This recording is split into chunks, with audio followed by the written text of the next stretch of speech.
Lembrando daquela frase do rei Farouk, quando ele foi deposto, Sei. que ele dizia: no ano 2000 só haverá 5 reis, os do baralho e o da Inglaterra. Bem-vindos a mais um episódio de Diálogos com a Inteligência. Hoje a pauta é sobre privatização. Se parece um tema batido, não desista ainda, porque o nosso objetivo é tratá-lo de um ângulo diferente. E tudo graças ao nosso convidado, que é o engenheiro e empresário brasileiro Joel Renaud. Graduado em engenharia pela Universidade Federal de Itajubá, o Renaud realizou uma pós-graduação na renomada Universidade Politécnica de Rensselaer, nos Estados Unidos, e alcançou o título de mestre em Tóquio, no Japão.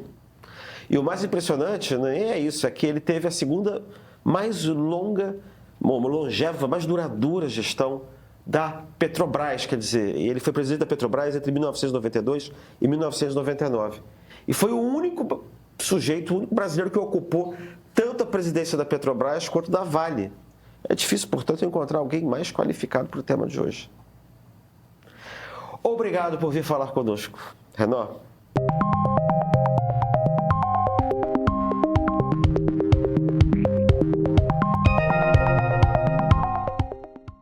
As privatizações do governador Tarcísio de Freitas, governador de São Paulo, são muito criticadas pela oposição.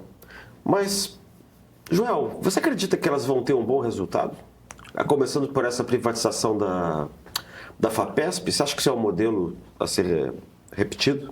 Eu acho o seguinte, Cristian, toda vez que você pode ter uma empresa, você pode entregá-la à iniciativa privada, que em geral, costuma ser mais eficiente, produtiva, do que uma empresa de Estado. A empresa de Estado tem uma série de compromissos que ela vai adquirindo com o tempo, né? E alguns defeitos sérios. Então, você, para ter uma empresa de Estado eficiente, você tem que trabalhar muito e tem que contar com uma equipe espetacular, equipe de valor. Senão, você fica fazendo, como se diz aí, fazendo um furo na água. Quer dizer, a coisa não anda. Agora, felizmente, eu tenho a impressão que o governador Tarcísio está absolutamente correto na sua abordagem. E eu acho que toda vez que você pode ter uma empresa que procura atuar de maneira particular, privada, sendo estatal, ela pode se transformar numa empresa privada, eficiente, depende muito daqueles que estiverem à testa do seu comando, né? Não é difícil, eu entendo, mas se você não tiver energia, correção, seriedade, sobretudo, né? Aí fica difícil, mas eu acredito muito que empresa privada, em geral, costuma ser muito mais eficiente do que uma empresa estatal, que fica sempre sujeita a conversas e iniciativas de governo, e nem sempre, infelizmente, você pode contar com o governo eficiente, governo sério, correto, como já ocorreram, infelizmente, algumas vezes no nosso país, né? Essa em resumo, o que eu penso. Vale a pena você ter algumas empresas ainda estatais, como a própria Petrobras, que um dia mais tarde, quem sabe, poderá vir a ser privatizada. Mas, por enquanto, eu entendo que ela está muito bem situada, sendo a companhia sob o comando do governo como é. Está muito bem. Essas coisas passam, mas na época oportuna, no momento certo, eu entendo que elas passarão a ser privadas por excelência. O senhor disse uma coisa muito interessante, eu fico contente com o que o senhor disse, porque, em geral, as pessoas têm uma posição principista.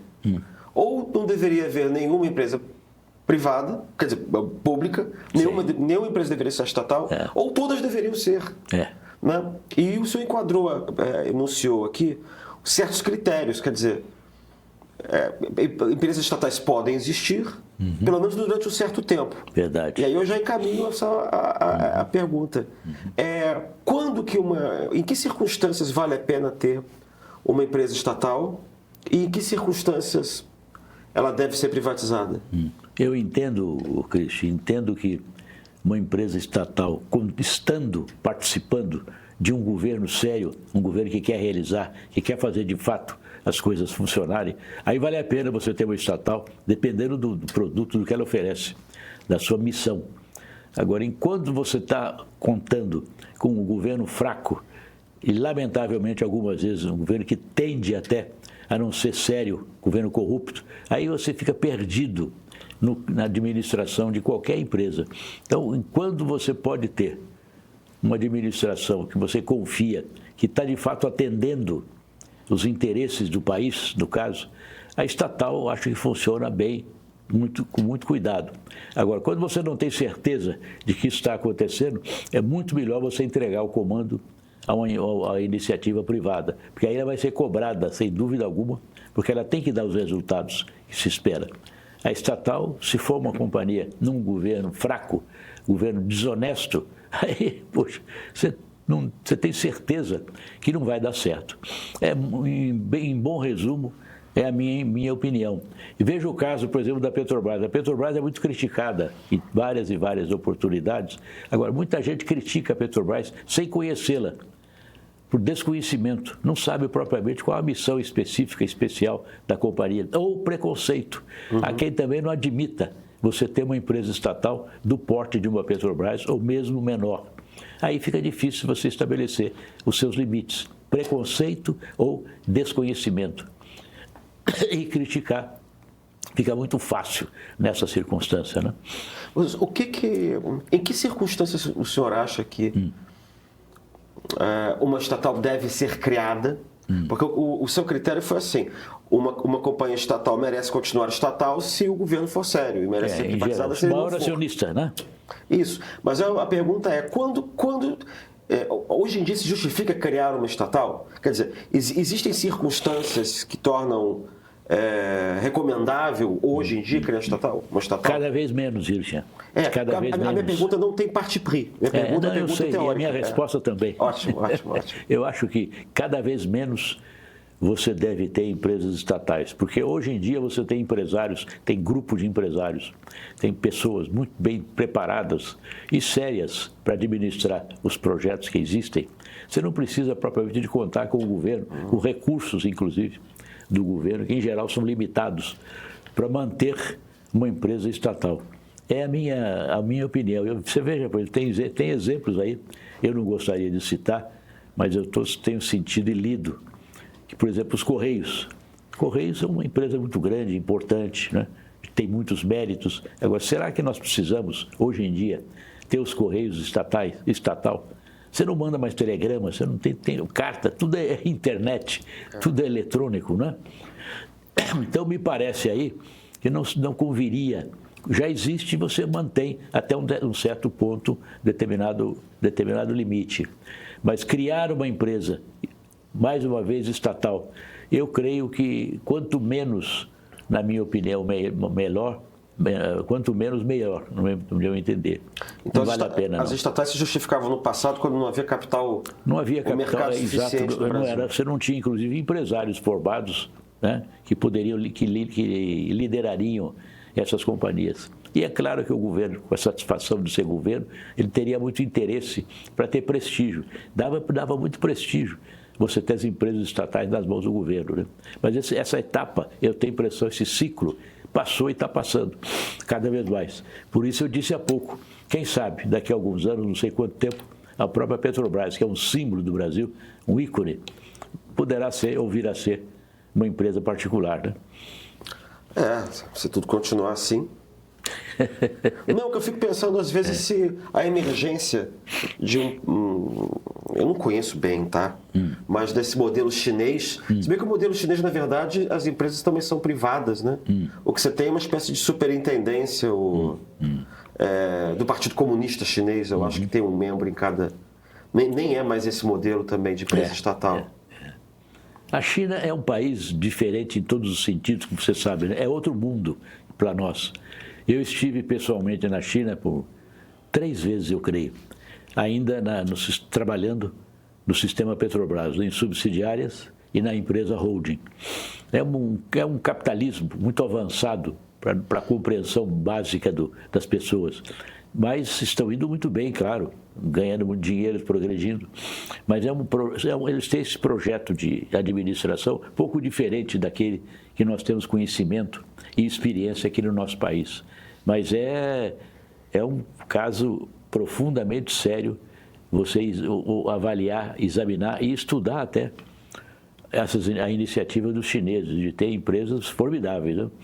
E o progresso que eles têm mostrado ao mundo é um progresso palpável e nítido, não tem a menor dúvida, né? Vamos ver.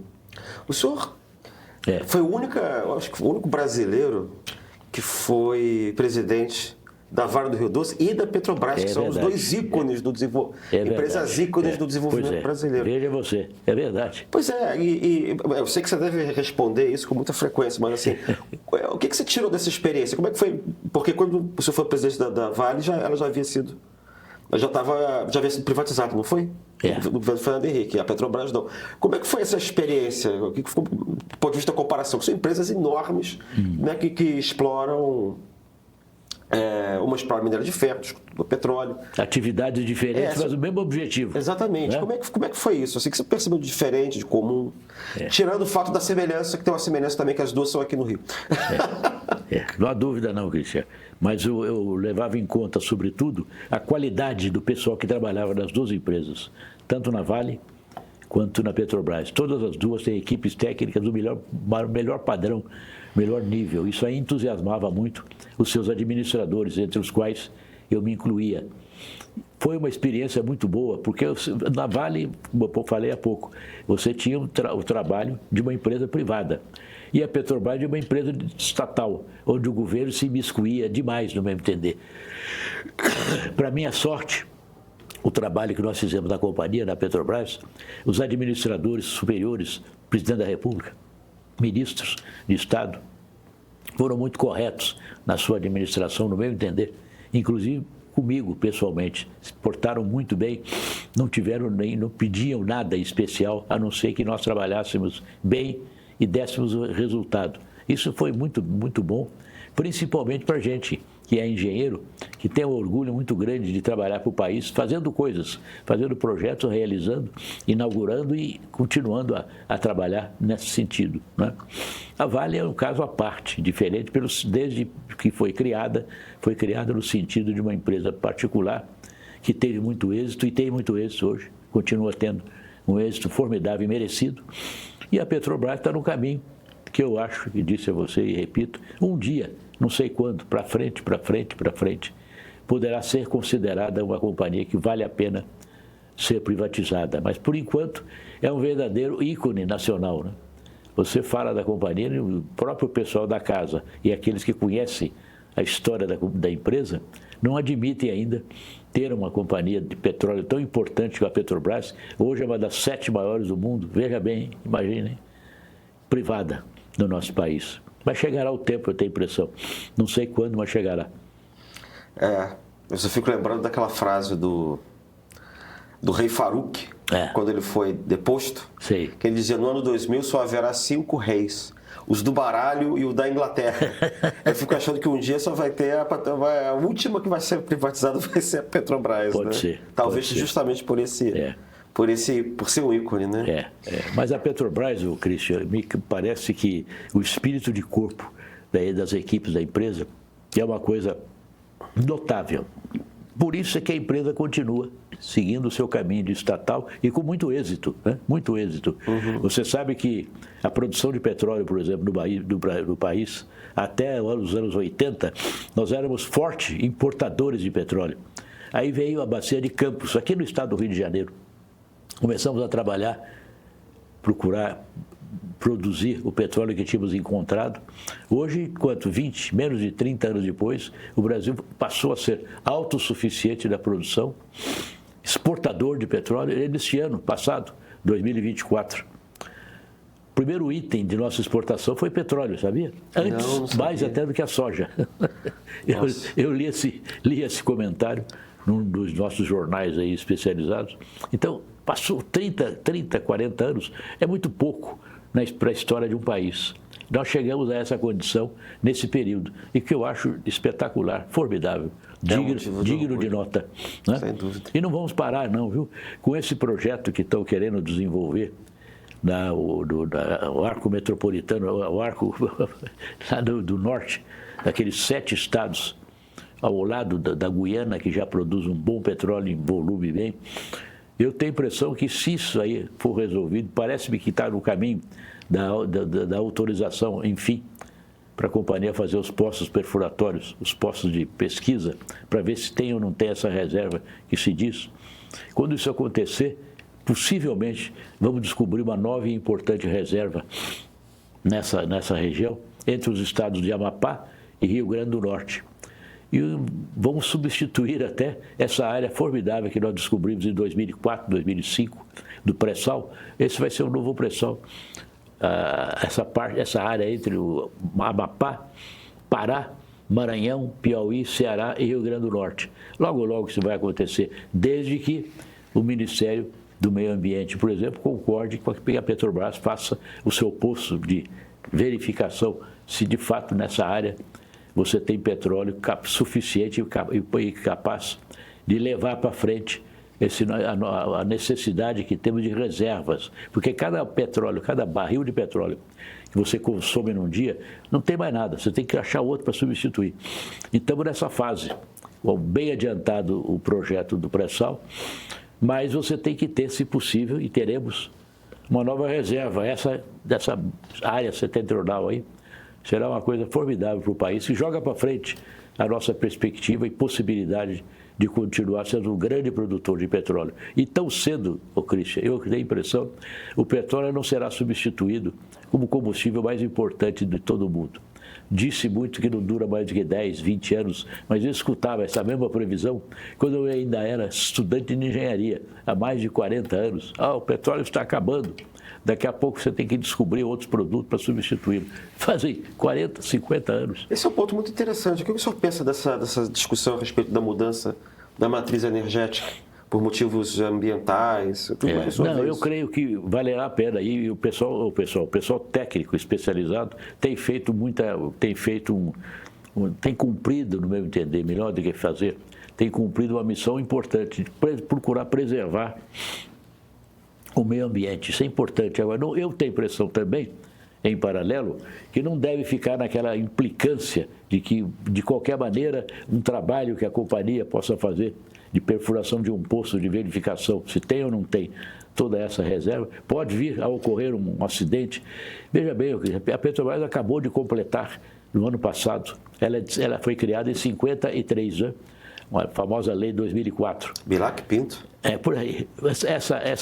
A criação da empresa foi feita naquela 1953. Ela tem 70 anos de experiência no setor de petróleo. E nunca houve, no nosso país, em todo esse período, alguma dificuldade com o meio ambiente, séria, claro, persistente. É a ocasião para esse pessoal que discute tanto se vale a pena ou não vale explorar essa área, ter a consciência de que tem que fazer sim, tem que deixar o trabalho da companhia progredir, assentar-se, para poder mostrar ao país que continua e que é uma empresa muito séria da atividade que cuida, né? Uhum. Agora, fica essa discussão, no meu entender, com toda a liberdade que você me dá. Sim, claro. Fica essa discussão, não pode a ministra do Meio Ambiente, preocupada, com razão, que a coisa não funciona. Vai funcionar, você tem que acreditar. A companhia tem méritos espetaculares. Hoje, por exemplo, hoje em dia, já é a empresa que perfura poços com êxito na maior profundidade em todo o mundo. Já ganhou prêmios internacionais, sobretudo aí em Houston, o OTC, né? Por ser a empresa que consegue no mundo fazer perfurações. Hoje está fazendo perfurações e produzindo a 7.000 metros de profundidade no pré-sal. É um feito espetacular de toda a equipe técnica da companhia. Tem que dar a liberdade e oportunidade à empresa de continuar mostrando a sua capacidade, e ela tem de sobra. Vai chegar a isso, se não me engano. Viu? É a minha esperança e a minha torcida, como brasileiro e como engenheiro. Tomara que as duas exigências se completem, né? Acho que sim, acho que vai se completar. Um pouquinho de política, de certo modo, que eles gostam de discutir e de procurar desenvolver, respeitável essa atitude de um e outro, mas o resumo, a meta deve ser cumprida, viu? Deixa a companhia trabalhar com a competência que tem e nós só vamos ganhar com isso o país. O senhor já comandou uma empresa que foi privatizada, que foi a Certo. Vale do Rio Doce. Exato. Existe muita discussão, que a gente estava falando a respeito agora há pouco, sobre se deve, se não deve, se deve, se não deve. Mas eu acho que de alguma maneira já respondeu essa questão. Se os receios daqueles que se opõem à privatização, se esses receios se realizam. Né? Porque a gente tem essa experiência da Vale do Rio Doce, teve a experiência da Companhia Siderúrgica Nacional. Exato. Né? Mas me parece que não, nem em princípio. Esses receios relativos à privatização, eles não se realizam. É possível. É possível. Sim. O receio a pessoa sempre tem, inclusive para promover uma discussão a respeito do tema. Né? Sempre pensando que pode não dar certo, ou se der certo, não foi completo o acerto. Mas a gente tem que acreditar nas coisas, viu, Chico? É que eu tenho a impressão de que as pessoas que se opõem, elas veem essas companhias como instrumentos indutores, instrumentos econômicos indutores de determinadas políticas públicas. É possível, é possível. Né? Mas a racionalidade que se opõe a essa é aquela de que isso já se justifica num país de economia atrofiada, ou incipiente, o que não seria mais o caso do Brasil. Exato. Né? É isso mesmo. É assim mesmo. Existe um jeito certo ou errado de privatizar setores públicos? Existe uma receita da boa privatização? Isso é a pergunta mesmo. Assim, tem uma... Eu não conheço alguma receita, Christian. Agora, eu acho, sobretudo, que um administrador nessa condição, se for um administrador, repetindo, que já dissemos antes, se for um administrador sério, compenetrado e que leve à frente o projeto que está administrando, não tem erro, dá certo sempre. Agora, se há uma dúvida qualquer, ou então alguém que o circula entre ele, esse administrador, não está pensando muito em levar a sério, se você tem uma administração com seriedade, aí fica difícil você garantir que possa vir a ter êxito na sua empreitada, no seu trabalho, né? Sobretudo, tem que levar a sério aquilo que você se propõe a fazer. Aí, nesse caso, você não só conta com auxiliares muito bons, que admiram um administrador correto, como as circunstâncias levam você a ter até um pouquinho de sorte, né, no trabalho que você está fazendo. Né?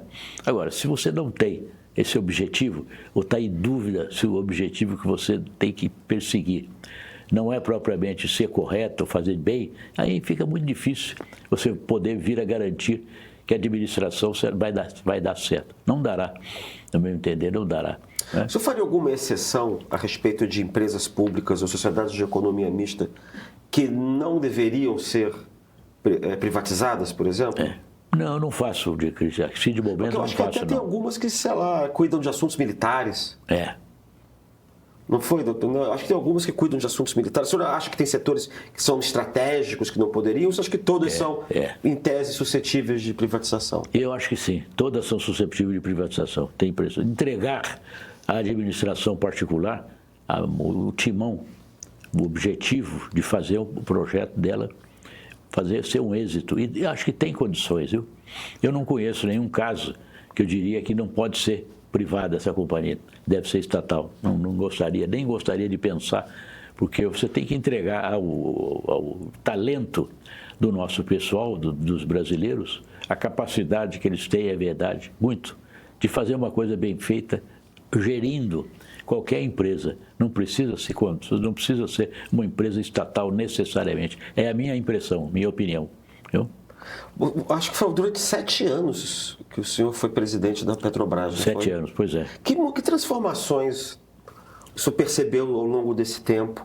Porque você foi nomeado no governo Itamar Franco. Isso. E terminou... Fernando Henrique. Isso, lá no meio do segundo mandato do presidente Fernando Henrique. Pois é. Então, que desafios que o senhor enfrentou nesse meio tempo? Que companhia que o senhor pegou e qual foi que o senhor devolveu? Olha, felizmente, Christian, felizmente, tanto no início como na metade e no fim, as equipes com as quais nós contamos eram as mesmas equipes excelentes de pessoal da companhia, que levava e leva muito a sério a missão que recebem. Então, eu não senti assim uma diferença muito grande, não. Mas Nós tivemos que trabalhar muito. E nessa ocasião, houve momentos que, por exemplo, os sindicatos de trabalhadores ficaram um pouco zangados, às vezes, com as nossas decisões da nossa diretoria. O presidente de uma empresa desse porte, dessa importância, não decide por si, ele tem que decidir no colegiado, no conselho de administração ou na executiva, né? Mas houve ocasião em que a gente precisava tomar certas atitudes firmes, na bem da companhia, nunca tomamos qualquer atitude que não fosse para o bem da empresa. Ficaram zangados porque não atendia propriamente os seus interesses pessoais, interesses próprios e objetivos próprios. Mas superamos, graças a Deus, superamos essa fase. Você se lembra, por exemplo, que houve ocasião, logo depois que o presidente Fernando Henrique se assumiu, um ano depois, pouco menos até, houve uma greve, a maior greve que a companhia já enfrentou em toda a sua história, 35 dias. A companhia com greves fortes, refinarias, 3 refinarias pararam de trabalhar na ocasião. Havia até a ameaça de fazerem qualquer absurdo para poder mostrar para os brasileiros que os sindicatos tinham muita força. Mas tudo isso passou. Mas eram greves, quais eram as razões da greve? Pedido de aumento salarial? Aumento, em geral, aumento salarial, alguma vantagem ou outra. Em geral, era aumento de salário, né? Diziam, por exemplo, alguns, que na época até o presidente anterior, o presidente Itamar, havia combinado fazer uma certa coisa com eles e nós não tínhamos cumprido. Não era verdade. O sindicato, às vezes, tinha, não sei se tem ainda, mas tinha um objetivo de levar um pouco de confusão também, quando entrava nesse mérito, né? Mas tudo isso passou, foi superado, mas deu muito trabalho e preocupação. Houve ocasião, por exemplo, que a sala que eu ocupava na companhia, tinha uma sala pequena ao lado para você fazer as suas coisas necessárias. Eu dormia nessa salinha pequena, fim de semana, para poder não me surpreender com alguma atitude que poderiam tomar e eu estava ausente. Quantas vezes minha mulher reclamava muito, meus filhos, mas era parte do meu trabalho, do objetivo que eu tinha de levar muito a sério a administração que eu presidia. Isso aconteceu, mas tudo passou, felizmente, as coisas foram estabelecidas de novo no bom sentido e não tivemos dificuldade maior, a não ser muita paciência. Você, para administrar uma companhia do porte de uma Petrobras, tem que ter muita e muita paciência. Me lembro até, nesse sentido, de um comentário do Santo Agostinho, é um dos santos da minha devoção. Ele disse que você tem que ter paciência, porque você tendo paciência, você está no caminho certo da sabedoria. E é verdade. Agora, não é fácil você ter paciência, né?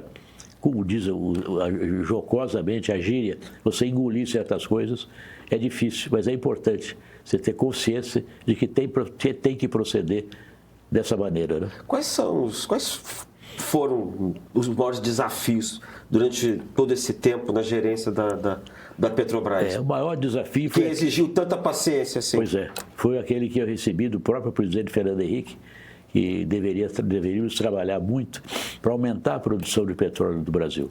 Nós éramos ainda na ocasião fortes importadores, tínhamos possibilidade, pelas reservas que havíamos descoberta, de produzir. Então, a missão que eu recebi, e que era um pouco difícil de fazer, mas fizemos. Era exatamente aumentar a produção de petróleo do país. Porque o petróleo você compra em dólar, né? E a nossa moeda passou a ser o real em 1974. Difícil de você conseguir equacionar essas duas coisas.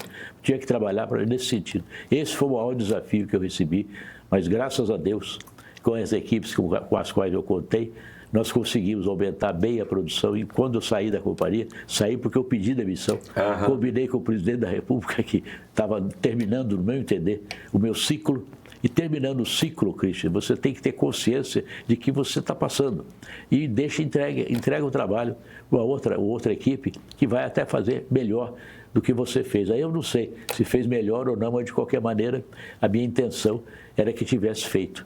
Então achei que 7 anos depois valeria a pena mudar a administração, dar oportunidade para outro grupo continuar administrando bem a companhia. Bom, aí vem uma pergunta mais pessoal, mas eu acho que faz sentido, que é o seguinte.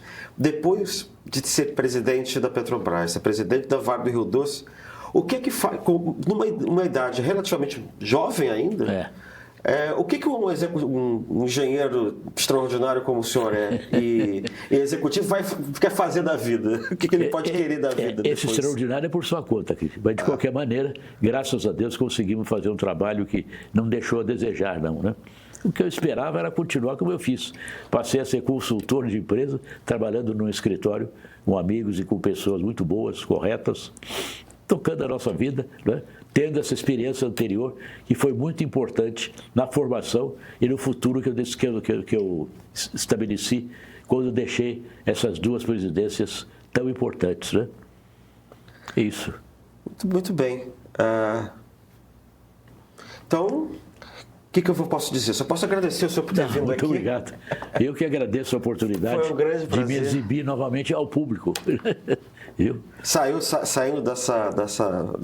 do seu recanto, do descanso merecido depois de tanto tempo, né?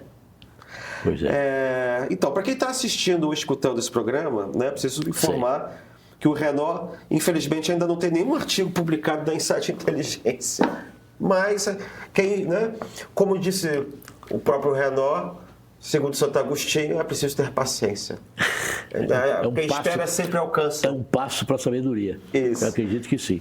Mas o leitor vai encontrar milhares de outros textos sobre os assuntos mais diversos lá no nosso site. Então, não deixa de dar uma olhadinha lá. E se você prefere apreciar cada instante com a Insight Inteligência, saiba que as edições 106 e 107 da revista estão à venda em todas as livrarias da travessa desse Brasilzão de Deus. Então acompanhe as redes sociais da revista Insight Inteligência e do canal Meio para não perder nenhuma novidade.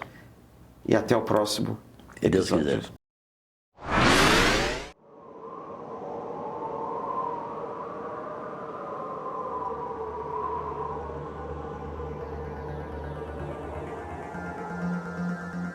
A democracia é um regime intrinsecamente frágil. É um regime intrinsecamente aberto aos seus inimigos. Ela é o único regime político que admite conflitos, inclusive em relação a ela própria. Ninguém pode ter a ilusão de achar que não há conflito em democracia. Não, os regimes democráticos são muito conflituosos. Ela é um regime inconcluso, porque sempre a gente poderá estar em luta por direitos. A democracia sempre encontra uma desigualdade para a qual atacar. E ela sempre encontra também quem queira resistir a esse processo.